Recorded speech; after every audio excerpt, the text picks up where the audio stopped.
All right, so I was in the South Side on Tuesday, and I asked Coach Tomlin, were the Cleveland Clowns headhunting? Coach, the old school vernacular is headhunting.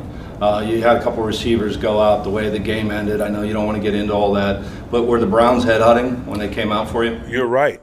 I do not want to get into all of that. Well, look, Mike, there was no way Coach was going to answer that question. He told us he was not going to entertain any questions about the incident.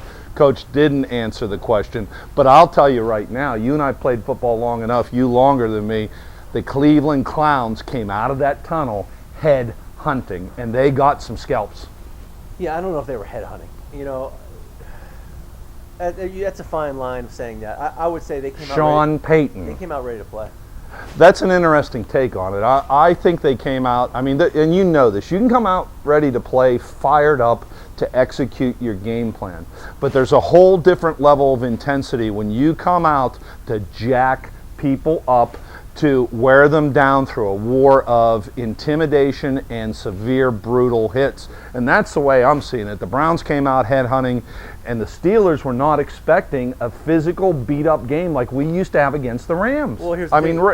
Ravens. You know, so this is football, and you got to be it's ready. Football, baby. And here's the thing: the years I played, I played in every single hit that the Browns put on the Steelers when I played were legal hits. Okay, they were illegal then. Okay, I played in the era of jacked up, not fantasy football. Yeah. And not you got mossed, and it was you got jacked up, and that's ear when I hole. played. Yeah. Remember when you go for the guy's ear hole? And the one, you know, Deontay Johnson, Oh. he got ear hole. And then he got and here's the thing: there's rules in place that if you do act outside the guidelines, you can get ejected and you'll get fined. Now, do I think he should have got ejected on that hit? I don't think so, because if you look at the play in slow motion, you see him try. The defender tries to turn his head and go with the shoulder, and sometimes when you turn your head, you miss your actual target you're going for.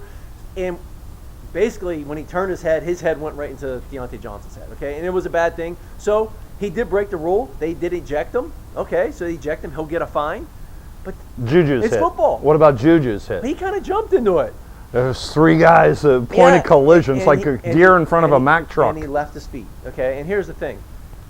If it was illegal, someone's going to get ejected. No one got ejected on that hit. Maybe someone might get fined, but that's the game, and that's the game you're playing.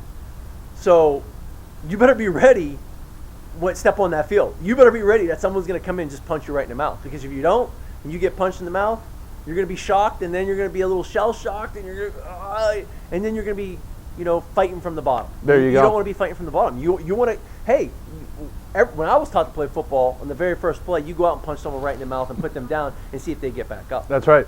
Hey, look, years ago, Turkey Filthy Jones took Terry Bradshaw, and you remember this play, and planted his head in the turf. There was a time and era when the Cleveland Browns, Pittsburgh Steelers rivalry was exactly that. Mikey, I was going up there since I was 13 years old. I had an uncle that lived up there. They'd slash your tires. They'd throw things at you. They would scream obscenities, and that's just women from Cleveland. Ba-dum-bum. But that used to be the Steelers-Cleveland Browns rivalry. It seemed like when the Browns went down and called themselves the Ravens, that rivalry has kind of died. Well, you have to have some, it has to be a close match. There's some wins and losses. And here's the thing. I think we're back to the rivalry. Well, Pittsburgh's dominated the rivalry. We own them. And here's the thing. It's still going to be a rivalry no matter what because of the proximity and distance from being so close to each other. And I don't want to go to Cleveland, or you don't want to go to Cleveland? Both fans base are so passionate. So there is a rivalry. Even though the Steelers dominated that rivalry, here's the thing: the Browns are upset. They're ticked. Look, preseason they were crowned Super Bowl champs. Yep. And now everyone's been piling on them. So now it's time for we got to defend ourselves. And they're down to their 11th hour. They got to win out to get to the playoffs as well. They're in a little playoff race, maybe a wild card.